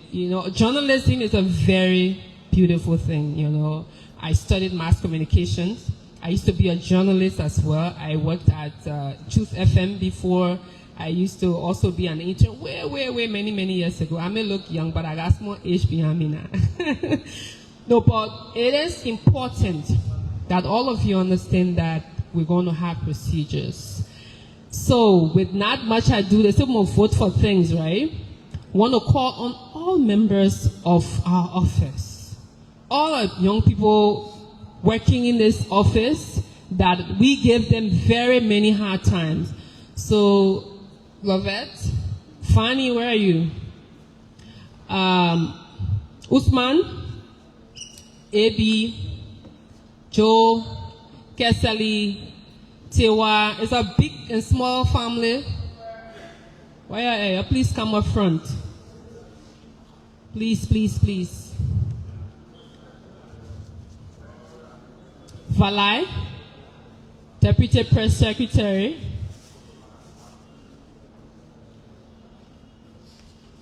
What other? I come now. Technical Press.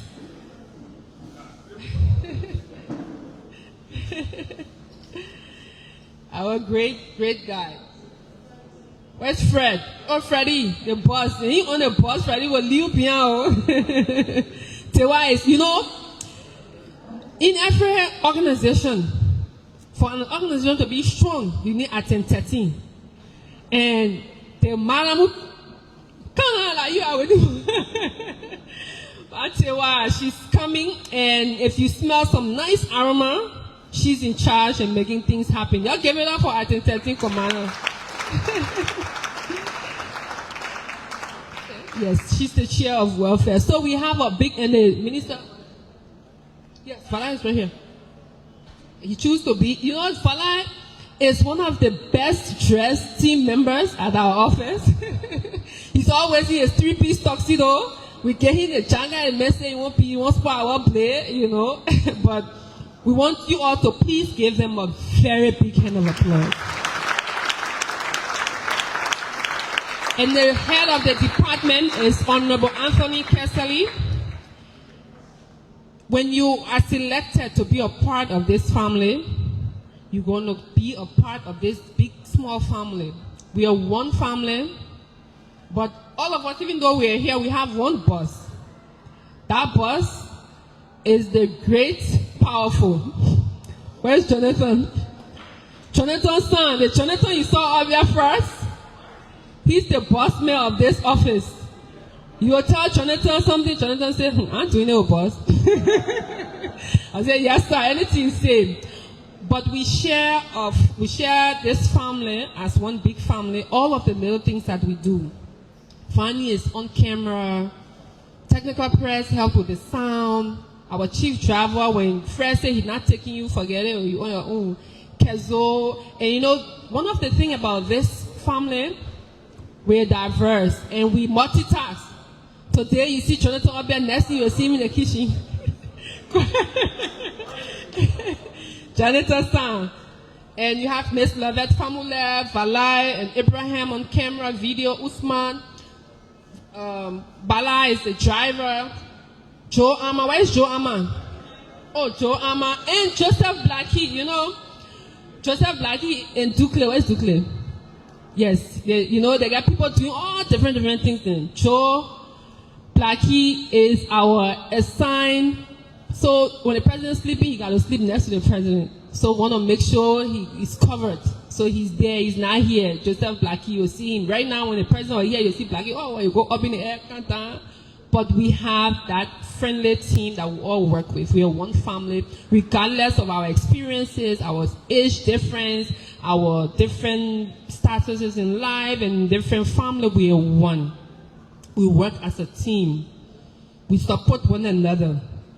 At times, even Mr. Kessley, sometimes when I look, I say, Mr. Kessley, you got to be a recorder, you got to hold the phone. He said, but how hold it? I said, hold it like this. This shows that we improvise. Sometimes, and our team, the reason why we are lucky, Minister, to be here on a Monday, because we know we are army. We'll be right now here. They say, oh, the chief is doing this. You have to run. So everybody have to move around. So thank you all for allowing us to steal your time on a Monday. It's not an easy thing, but we're really, really honored. And we want to make this a flagship program to really support government communication infrastructure. And I share this view as the Honorable talked about the image of Liberia. It's about rebranding. It's about telling the Liberian story, regardless of who you are, where you are, even if you're a journalist. But the fact remains, Liberia outside there still have a lot of work to do with our imaging and our branding. We've done a lot of great things. And with our small team, with your support, we can do more. So please put your hands together for these wonderful team members here. And Jonathan will be your boss man. So if you know Jonathan San is the big boss. We call him powerful. Thank you so much. I was just alerted that one of our guests just came in. Oh, okay. So, Honorable, the reason, everybody talk about Kula pressure. Of course, our pressure, we want you to be here. But Honorable Duklin MPA has also been a supporter of some of the work that we do, from production of our story for the presidency, to the magazine, to different things that we want to do. In fact, one of our other challenges is the number of persons to support the president or cover the presidency, especially when it comes to the independent media. Sometimes when the president is traveling, they will say, oh, we only have opportunity for one person or for two persons, and say we're talking about the EMPC. When we do that, we say, oh, there's no resources, and we're looking, how can we support one person? And we say, let's try NPA. And as soon as he's just a phone call away. And I wanted in this public manner to really say thank you for all the support you've given the office and in front of the president, and that he will make few remarks. Thank you, Seko. Please put hands together for NPA. Maybe NPA are in the morning. I see why Kulasa Mokan. Indika. Anyway, good afternoon. Kindly allow me to stand on existing protocols to make few remarks. I'm happy to be here this afternoon to support the official launch of the internship program of the Executive Mansion. And it hasn't been easy. It's not easy today. It will never be easy. But we are here to support the president, his arrest agenda, the arrest agenda for inclusive development. And nowhere that is really exemplified than the Ministry of State and Honorable Minister of State Designate. Thank you for the hard work over there. Well, Minister Anthony Kesali. Kula and your team, thank you. And let me say something to you people. I've seen Kula travel with the president and her team. Some days they sleep in hallways. Some days they arrive some places, no transportation. The last time we were in Japan, and I will say this one, Fanny Kamara with Sabu said, Fanny went joined the protest chairman from the airport to the hotel, $500. And they see Fanny passport, Fanny can speak Japanese. Oh, luckily I went to get medication when he went. I saw Fanny, the season 18 again, go to Kameke, go to the case. Luckily for me, I have my own credit card. I said, I don't want a credit, but we use it today and we got money. I situation.